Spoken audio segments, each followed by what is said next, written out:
My name is Nick Zinnanti. This is my story.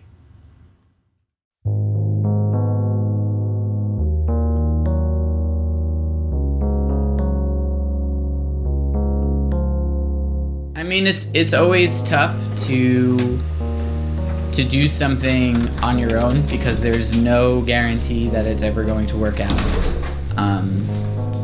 But a lot of it just comes down to the type of individual that you are. You just have to make sure that you're somebody that will work relentlessly for the people that you work with. I mean, you need to be an incredibly patient person to want to run a recording studio or to be a producer or to be an engineer, because you're working with people trying to express the way that they feel through their music.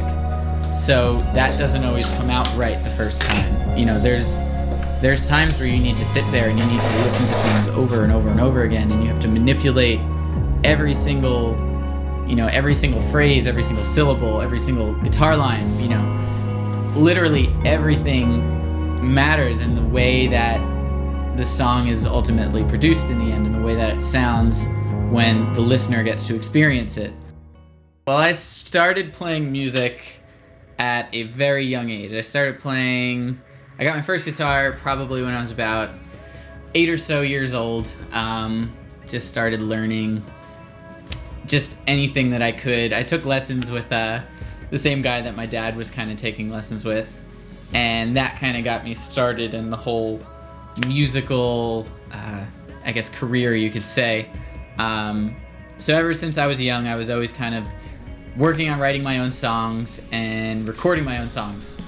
So when I was about 13 years old, I was in a band called Code Adrenaline, which is my first band when I was young, and we had this small little 4-track mixer, and that was the first taste I ever got of recording music on my own. So what we would do is, it had a built-in mic inside of it, and the rest of it was just you would plug straight in to get guitar sounds and all that kind of fun stuff. So we made our first demo, you could call it, on there, and what I would have to do then is I would have to upload the songs via Sound Recorder, which was very primitive kind of stuff, but it was all that I kind of had access to then, and it was all that I knew.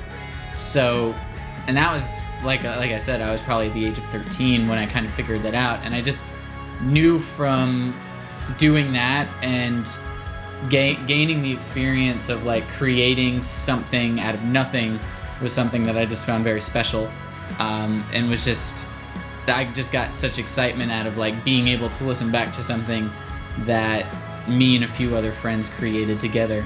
So that's kind of what got me started on this journey. I would probably say that is the moment when I kind of realized this is something that I really want to do, and started really kind of doing more research and looking into making sure that, you know, if I were to do this, that I got the right tools to make sure that I could do it right from then on. Right. So.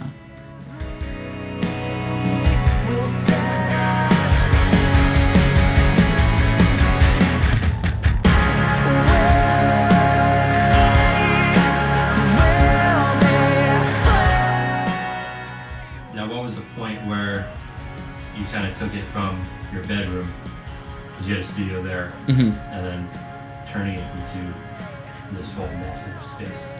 My family had gotten a house out here in Calverton, which is where I currently have the studio today. I walked downstairs into the basement and realized that it was just a completely empty space. And once I saw it, I knew this was the place where I could make that dream and that vision that I had truly come to life, and truly make it something that would be special, and somewhere that I could grow and build literally into a space that I could then be creative with other, artists and bands and individuals, and just create the music that I've always dreamed of making in the company of other people that wanted to also be creative. So I would say right around the age of 17 was when I decided. I walked down here, I saw this place, and I said, this is the place that has to change everything forever. What makes somebody want to come to your studio or want to come work with you as a producer or an engineer?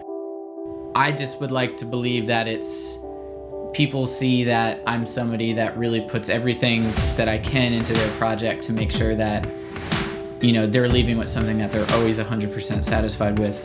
I've always tried my hardest and will always go above and beyond to ensure that I do that for everybody that I work with. I mean, I know I spend probably way too much time down here realistically. Usually, I'll be here for at least 12 to 13 hours a day, 6 to maybe even 7 times a week. And it's just, I'm just really trying to do everything I can to be there for the people that I work with and to show that they can trust me with their vision and, the way that they want their music to be presented. What's one main goal that you want to set for yourself personally, as well as the business side of your recording studio? Because being here the first time, it was half the size in this room that we're in now, and then now you have a whole green screen and other recording studio on the other side of this wall, and you're doing video and you're doing all this stuff now. But personally, what's like one main goal? Well, I think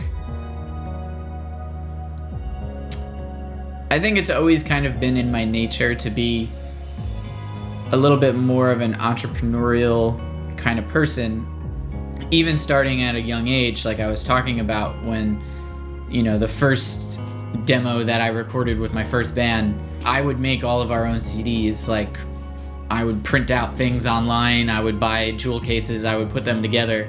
I was always, at a young age, thinking about, like, how can I cut out the middleman and things and, like, just find a way to do things myself. And I feel like that has kind of helped me grow this, this business and what I'm doing into what it is today. I'm constantly trying to find ways to make Zin Records a one-stop shop for any band, artist, anybody that comes in. So I do whatever I can to try to offer every single service that I can, from audio production to video production to CD duplication.